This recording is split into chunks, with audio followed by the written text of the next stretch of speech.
Hello, ladies, and welcome to this week's podcast. I'm going to be completely honest. This is now the second time I've recorded the podcast because the first version of it, the sound cut out at 8 minutes.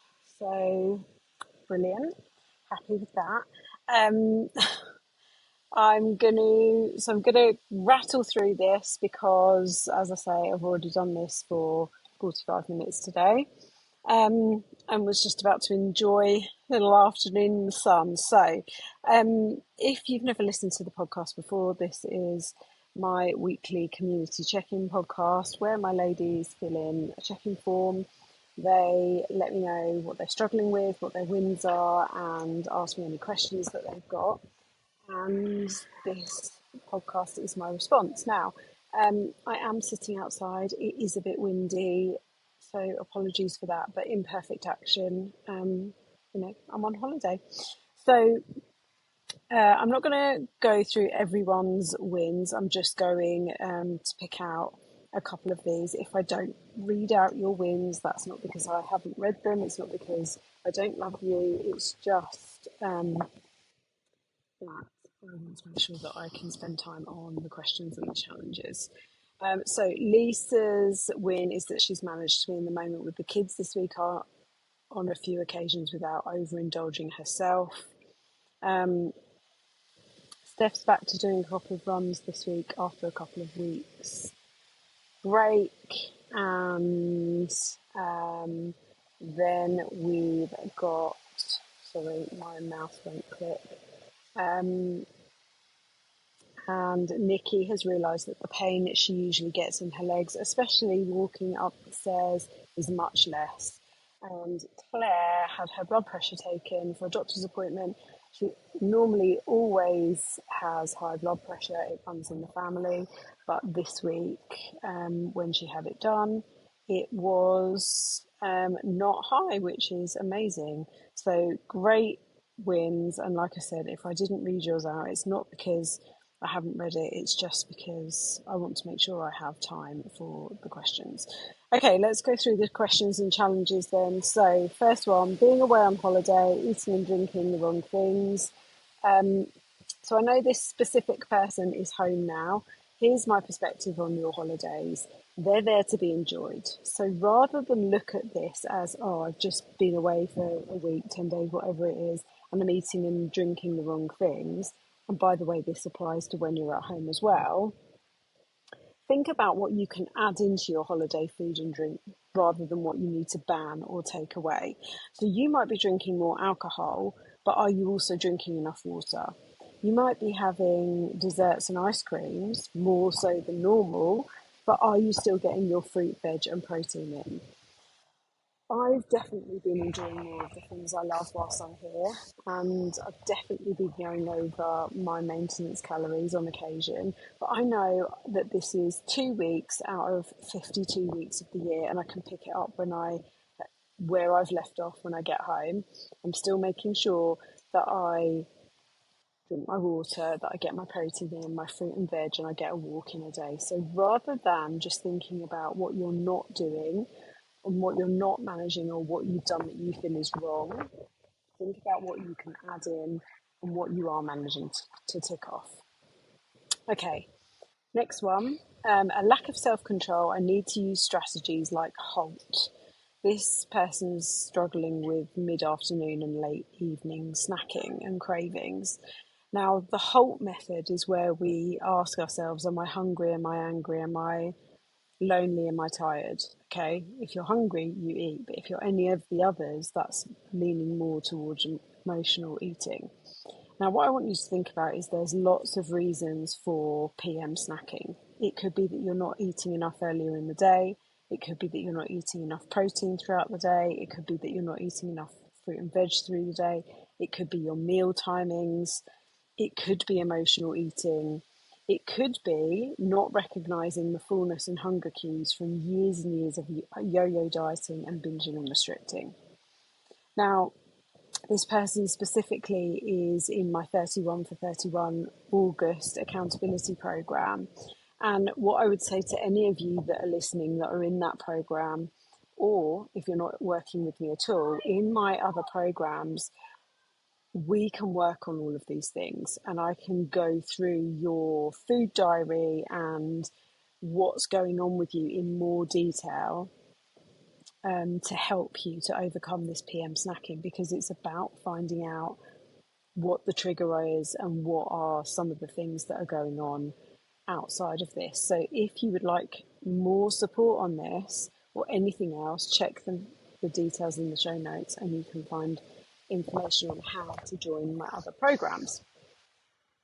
Okay, so we've got a couple of questions about suggestions for filling snacks. And also, someone said, I've eaten far too much salad over the summer and now I'm officially bored of it. What other veggies can I add to my lunch, as well as carrots and peppers that would go in a sandwich or a wrap? So, questions like this with regards to, snacks and meals and stuff, these are great questions for your WhatsApp groups, because you've got the resources and the ideas in the brains of several other people in those groups rather than just me. And I go through stages of snacking or not snacking, and I tend to stick to the same thing, which is an apple and a baby bell. When it comes to things like adding vegetables into salads, into sandwiches and wraps, anything goes. It doesn't, just because you think, oh, well, it should really be a salad vegetable, absolutely not. It doesn't have to be. It could be broccoli. You could have a side of broccoli on the end of it. Oh, what I love when it comes to lunches is the idea of an open sandwich. So I maybe toast my bread and I'll pile protein salad veg on top of the bread, and then I eat my sandwich with a knife and fork because it lasts so much longer. And I love things like homemade coleslaw on top of that. So there's just a few ideas, but definitely use the WhatsApp group and the rest of the community for that.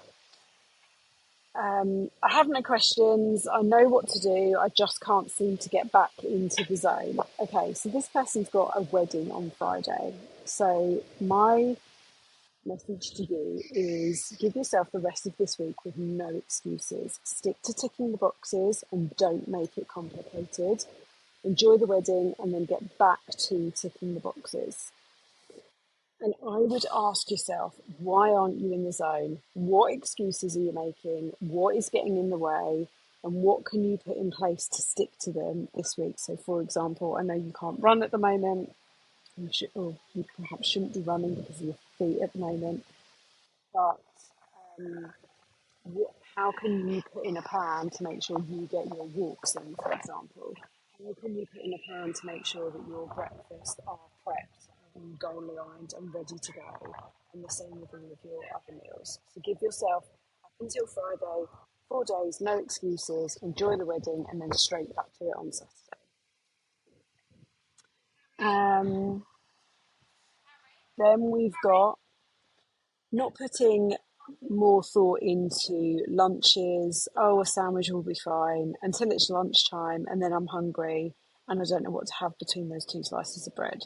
So, a bit like I've just answered, there's nothing wrong with a sandwich as long as you're filling it with protein, veggies, or you've got fruit on the side. Like I said, use that open sandwich idea. If it's a wrap, I love like a little open wrap. I toast it a little bit in a dry frying pan and make like a wrap pizza. I love that. So doing things like that, just make sure you've got loads of protein, loads of fruit and veggies, and you can't go wrong. Nothing wrong with a sandwich whatsoever. Okay, next. Right, we've got life is getting in the way of my plan. So life has a habit of doing this, okay? And a question to ask yourself is, how will dropping my habits help with the life events that are getting in the way? So if it's a really stressful event that is going on, how will, not focusing on your sleep, not getting out for a walk, not fueling yourself well, how will that help you to cope with the stressful situation? If you're not fueled, if you're not rested, if you're not looking after yourself, how is that going to help? It's really hard. It is really hard because we can't stop these things happening in life. They just do. But and what seems to happen is we always put ourselves to the bottom of the pile when these things happen in life. But that actually isn't helping us. It's not serving us. So what can you do to make sure? And it doesn't mean you have to tick all the boxes and tick all the boxes properly, but something is inevitably better than nothing. Okay. Okay, so this is coming from someone who had major surgery yesterday. My plan is to eat little and often over the next few days. I want to fuel my body well to aid recovery. Is there anything in particular you would recommend that I eat? I think I already know, but just wondering if there's anything else that you would know of. So protein, because it's essential for healing, fruit, veg and water, and then arnica for bruising. And well done, and I hope that you're okay. Okay, I've been telling myself that it's okay to still be in my PJs in the middle of the afternoon as long as I'm getting. There's a wasp. Oh my gosh, there was a wasp flying around me.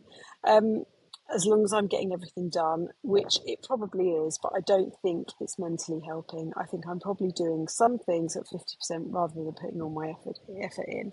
Okay, I'm going to share a really, really strong opinion on this with you now. And as always, it comes from a place of love. And it is just my opinion. But I really think that as grown adults, spending days and days in our PJs until the middle of the afternoon when we're not ill is just not a good practice to be having. Like, if you're ill, fine, spend your days in your PJs.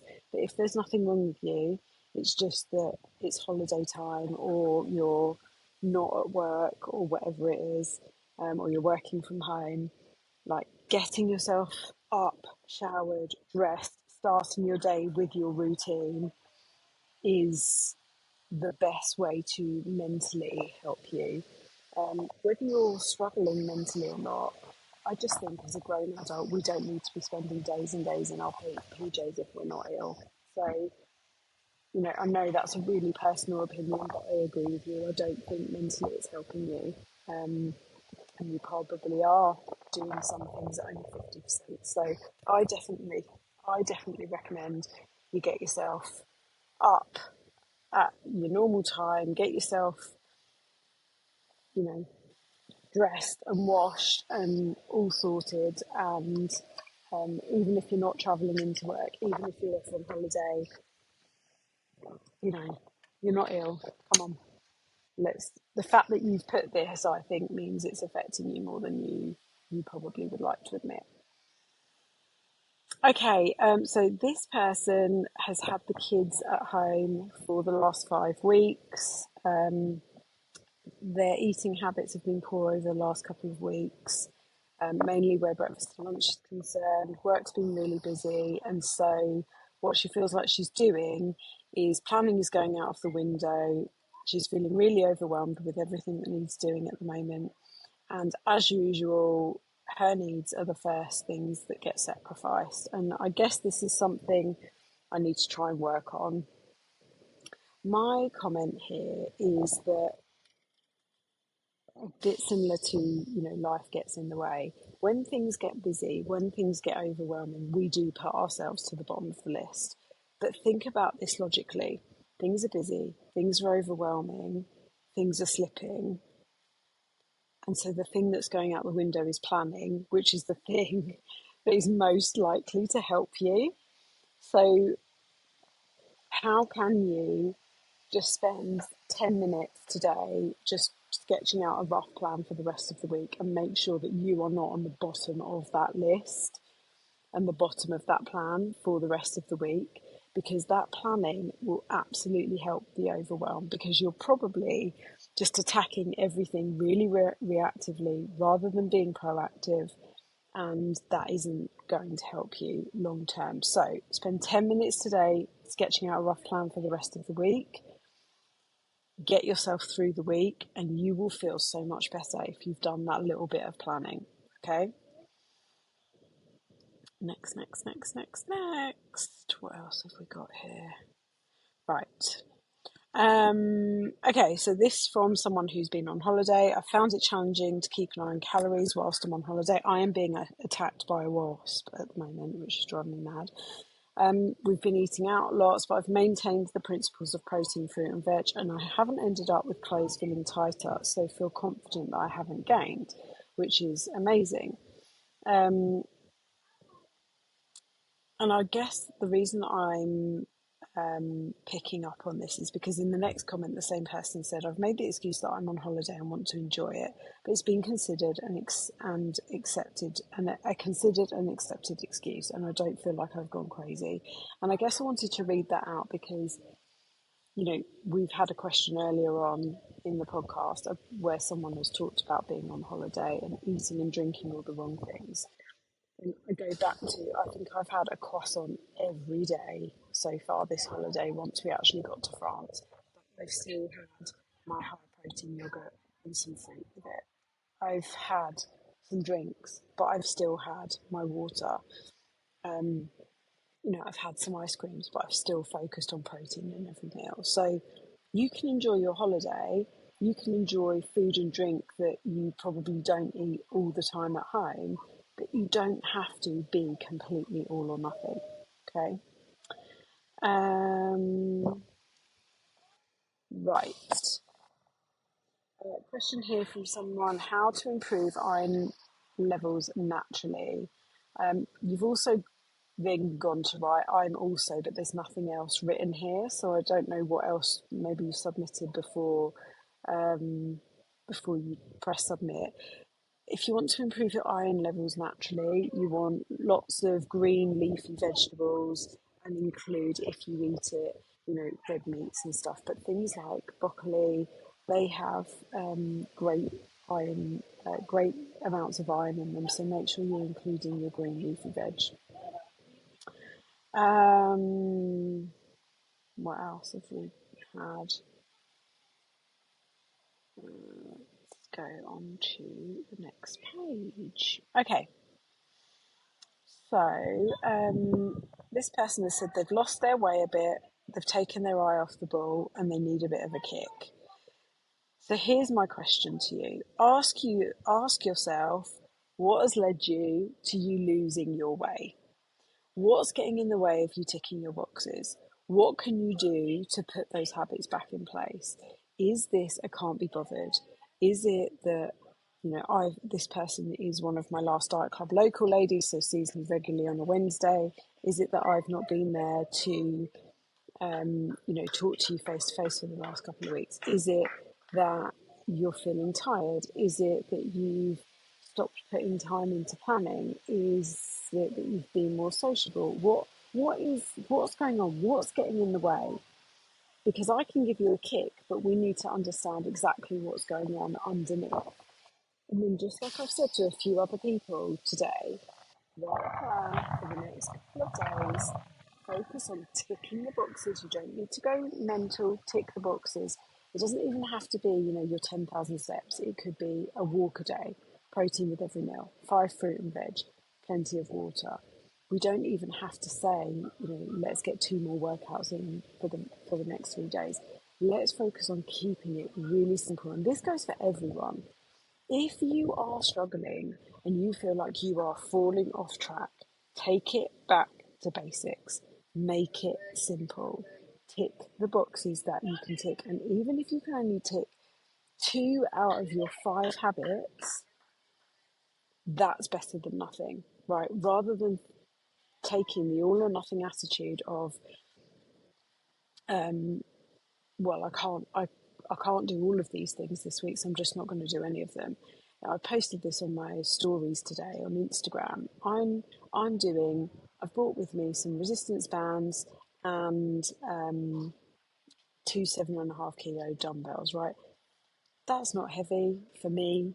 That's, I'm used to going to the gym, I'm used to lifting really heavy. I've actually hurt my foot because I brought the wrong trainers with me, and I could take the attitude of, well, I can't get a proper heavy workout in. I can't get a proper decent running because I've not got the trainers. So why bother?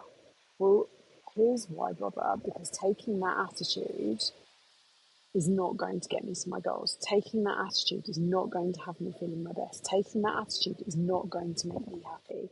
So rather than focus on trying to do everything and do everything perfectly, focus on the things you can do for the next 3 days, tick those boxes, and then once you get past 3 days, work on the next 3 days. Okay, but ask yourself those questions. Why is it that you have fallen off track? Or why is it that you need that kick? Okay, what can you do to get those habits back in place? Okay, this one was a really interesting one. When I saw the plank had gone up to 50 seconds, I said to myself, you're never going to be able to do that. Consequently, I couldn't do it. I had a stern talk with myself on my dog walk and I tried again and I did it. But now it has actually increased to a minute. I can't do it and I have to have a little rest in the middle. I'm okay with that. Right, one of my favourite ever quotes is if you think you can or you think you can't, you're right. What we tell ourselves, that was Henry Ford, by the way, that said that. What we tell ourselves, we make true. If you tell yourself you can't do something, you're not going to be able to do it. You might try once and then you won't do it and you won't try again.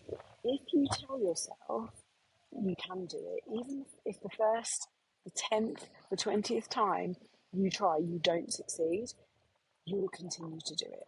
So stop telling yourself the story of, I can't do it.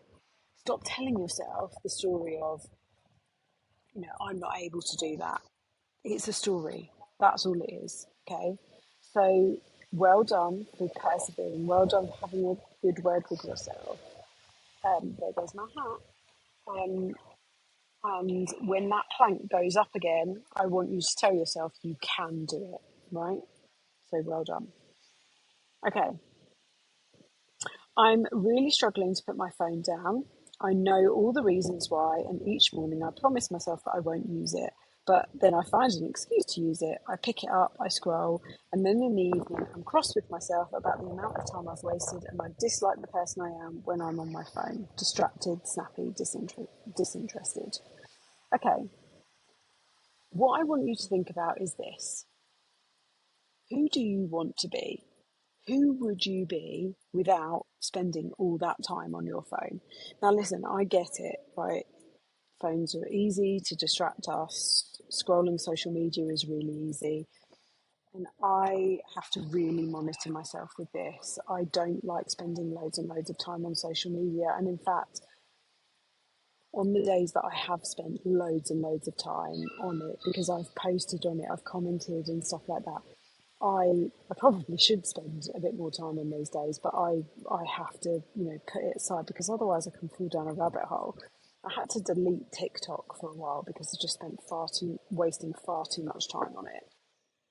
But I want you to think about and write down who would you be if you didn't waste so much time on your phone? Okay. I want you to think about some of these strategies, okay? Can you set a specific scroll time per day, enjoy it, and then leave it? I don't know what phone you've got, but on my iPhone, I can have specific time allowances for certain apps. So I could have, say, 20 minutes set for social media, and then once I've spent 20 minutes on social media, I can't get into my social media apps anymore, right? Can you use some of those? I'd also like you to consider this from the other side, right? You've talked about being distracted, snappy, and disinterested, and I know how important your relationship with your daughter is. So I'm wondering if a lot of this is how you're acting with her and also with your husband. Now, one of the conversations we've had, you and I specifically, is about you getting your daughter and your husband to be more up for family walks and talking about how important this healthier lifestyle is that you are trying to carve out for yourself and also for them. So what I'd like to encourage you to do is have a conversation with your daughter and your husband about your phone use as well as your healthy lifestyle, your movement, your food, and get some of their opinions, get some of their support, get some of their help, because I'm telling you, I bet you if they shared with you how they feel about you, when you're using your phone too much, that will help you. That will push you to stop doing it. I once had this conversation with Charlie, and sometimes I've been in the situation, even on holiday, every morning I get up and I'm up before anyone else in the house. And I come and I check my messages, but I'm really, really aware that I'm an hour ahead of all of you. So if I'm up at 6:30 and I'm messaging you all back, that's 5:30 for all of you. So I do try and leave it till a decent time. I mean, the other thing is, I'm an early bird anyway. You're always going to get early messages from me at home. Um, I'd really hope you put your phones on Do Not Disturb at night. If you don't, sorry, but sorry. Um, so and then what I do is I come back to my laptop. Apart from today, I'm going to be spending a lot of time at my laptop because this recording didn't work the first time. But I come back to my laptop a little bit later on and I just check on my messages and do a last few little bits. Now, if I do that more than twice on this holiday, a couple of times Charlie has said to me, "Mum, are you working again?" So I'm being really, really conscious to only do this twice a day, okay? But having that conversation with him, he knows I run my own business. I do need to, I need to work more than it's different than when I had a 9 to 5. But it's making me much more conscious about the time I spend on my phone and on my laptop whilst I'm on holiday. So have this conversation with your your husband and your daughter, and just what comes up for them. Because maybe, they will have some insight into how you show up when you're spending too much time on your phone. Okay, next question. Going over my alcohol. I'm going to talk about alcohol in a bit more depth in a second, but I just wanted to read this one out first. Going over my alcohol during the week, I don't drink. I wouldn't even think about. Sorry, I wouldn't even think about it. But come the weekend, I fancy a drink. Nothing major, just a couple on a Friday and a Saturday.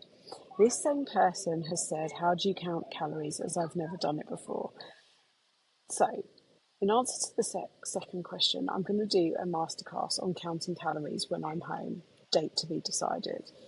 With regards to the alcohol, because I think actually counting out your alcohol calories would be really helpful for you.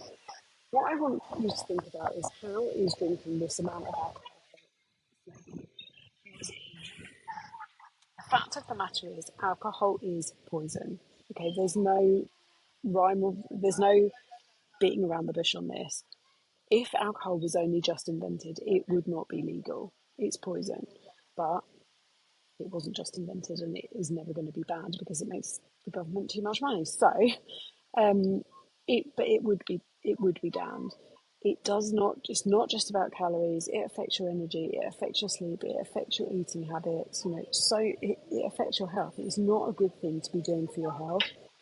Ideally, you should not be drinking 2 days in a row. That's not the best thing to do when it comes to drinking.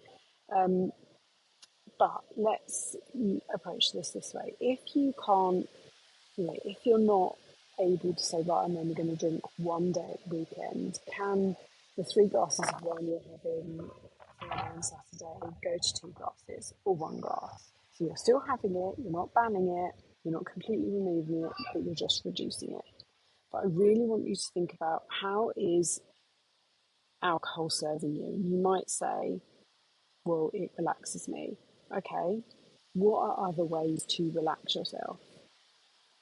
You might, and then I want you to think about, how is it not serving you? How is it hindering you? Well, it might be affecting my progress, and it means I don't sleep as well.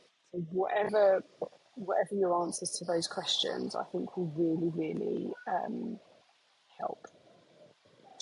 Okay, everything seemed such an effort this week. Just remembered I was probably recovering from being ill with dizziness and nausea for 72 hours, but I don't cut myself much slack usually. I expect 100% plus of myself always. And I thought I'd bring this up because, you know what? When you're ill, when you're recovering, you need to cut yourself some slack. You know when you're making an excuse versus whether this is a real, genuine reason for you to not do something. So I really want you to think about putting yourself some slack and considering what helps you when you're ill or recovering. Is it a bit of extra time in bed? Is it, or actually, I should probably eat a bit more fruit because I know that will make me feel good. Is it, I need to hydrate? Is it, I need to have a couple of rest days? Really, really consider that. Same person has said, if I asked you how I can get my mojo for healthy eating and exercise back, you'd probably say, what's my why? I know my long-term why. My short-term goal each day is to do the daily workouts. I need to find a medium-term goal which can encompass my whole, one that is measurable and I will know when I've achieved it. So I don't know the exact answer to this, but I was thinking about it and I thought, what about some kind of physical challenge? So for me, it was a half marathon, and then I'm doing a high rocks in November. Could it be some kind of walking challenges? There are loads of them. It doesn't have to be physically walking up a mountain. It could be a certain number of miles in September or something. um, Maybe have a look. There's lots of things like that online, or we can set you one that we can monitor together. So have a think about it and let me know. Okay, is the best time of day for exercise the morning? I'm not a morning person. So just like the Henry Ford quote, if you tell yourself you're not a morning person, you will not be a morning person. Okay, the best time for exercise is the time when you are going to be able to make time for it. Now, for some people, they might not want to exercise first thing in the morning. However, that might be the only time they can make time for it and actually get it done. So, therefore, the best time for them is the morning. When I worked in a corporate job, the best time for me to get exercise in was 6 a.m. every day. And I realised about a year ago I don't need to be getting up at 5 to go to the gym at 6 anymore because I run my own business. I can decide when I go to the gym myself. And so now I go for about half 8, 9 o'clock in the morning. For me, the best time to go is sometime in the morning. It is not in the afternoon because I get drawn into things, I find excuses, and I won't go. So for me, it is the morning because that is when I'm going to fit it in. That is when I'm going to stay accountable to that promise I've made to myself. Stop telling yourself you're not a morning person. If the morning is the time when you are most likely to find the time to do it and get it done, then the morning is your best time. If it's not, and you're not going to find excuses to not do something in the evening, then do it in the evening. But for most people, getting it done first thing in the morning is an amazing idea because then they don't find the excuses. Okay, I've left this quite chunky question till the end, and I actually involved my brother in the answer of this question because I thought it was a great question, and really, you'll hear why my brother's insight into it was something I gathered. So you're someone that has a good relationship with alcohol and drink in moderation. How do you deal with others who judge you for that? I'm being careful with what I drink. I don't like the effect drinking too much has on me mentally and physically anymore. I'm also trying to safely parent my toddler, which I can't do after too many drinks. The friends we're away with drink to excess whilst caring for their 3-year-olds. I don't agree with this, but I'm the one being judged for not drinking from 4 p.m. to 12 a.m. in the hotel club. What advice would you give? Okay, great question. Now, the reason I asked my brother for his input on this is my brother is 7.5 years in recovery. Um, and when we were talking about this morning, he was like, you know what, I get it. It's so, so difficult. I still get judged by people, and I'm over 7 years clean and sober. He was explaining to me how there's someone that he works with regularly who often will say to him, "Oh, Steve, you're so boring, you don't drink."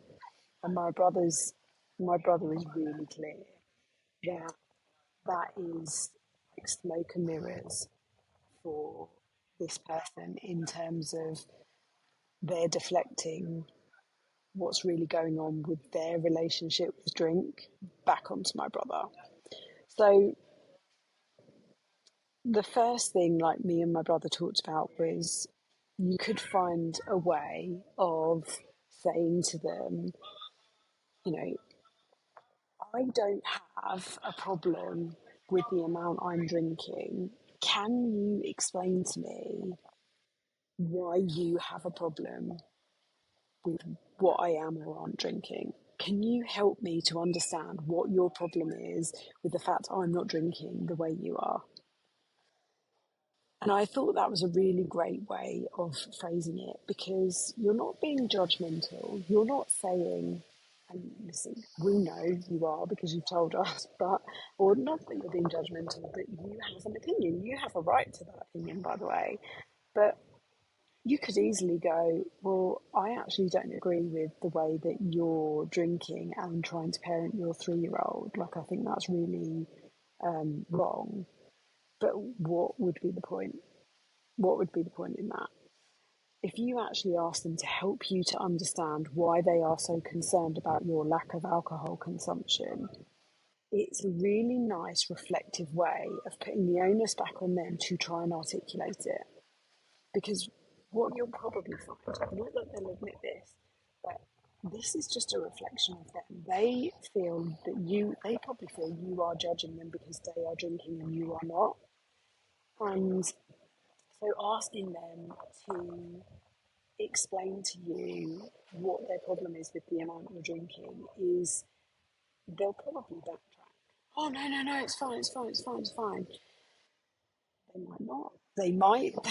But they're certainly not going to turn around and go, you know what, I just feel like you're judging me, and because you're not drinking and I am, or it's making me feel bad. There's actually a term in addiction circles called taking hostages, and it's where you kind of try and encourage people to drink or use drugs to make you feel better about the fact you're deciding to do that. Now, I'm not for any stretch of the imagination suggesting your friends have a problem with drink, but by turning this around and asking them to explain to you and help you to understand what their issue is, they then have to articulate exactly what that is, and I bet you they'll really struggle with that. These comments from them say more about them. You can absolutely say to them that you don't want to parent your toddler on a hangover, but you also don't have to explain yourself to them. Okay, but it definitely says more about them. And then the other thing to think about, and this is a little bit harder, and again, this was my brother's idea. This is harder to do. It takes more practice. But what other people think about me is none of my business. It is their business what they think about me. So maybe what you could add into your habits is a little bit of an affirmation to yourself. Like, I don't know if anyone else does this, but at the end of the day, I like always have some, whether it's when I'm brushing my teeth or I'm just lying in bed or whatever, I have a little reflect of how my day's gone, what have been my choices, have I been happy with them today, right? So if you do that, you go through like this 30-second reflection. Am I happy with all of my choices today? Yes. Is it anyone else's business if they are not happy with my choices today? Or, is it I said that wrong. Is it my business if there are people that are not happy with my choices today? No, because other people's opinions of me are none of my business. And what this does is it helps you to stop caring quite as much about what other people think of you. Their problem, their opinion of you is none of your business, and it is a them problem, not a you problem. So I'd really give that some thought and have a little, decide on a little affirmation, a little routine you can get yourself into every day about thinking about your choices for the day, and are you happy with them? Good, because that's great. What anyone else thinks about your choices for that day is none of your business, and has no bearing on the choices that you made. I hope that makes sense. I hope that helps. Okay, recording 2 of this podcast is done. I loved all of those questions, ladies. I'm sorry that this first version didn't work very well. I really hope you can hear this. I'm going to listen to it back and make sure you can. If you would like to know more about how you can join my programs, check the links in the show notes, and have an awesome week. Bye.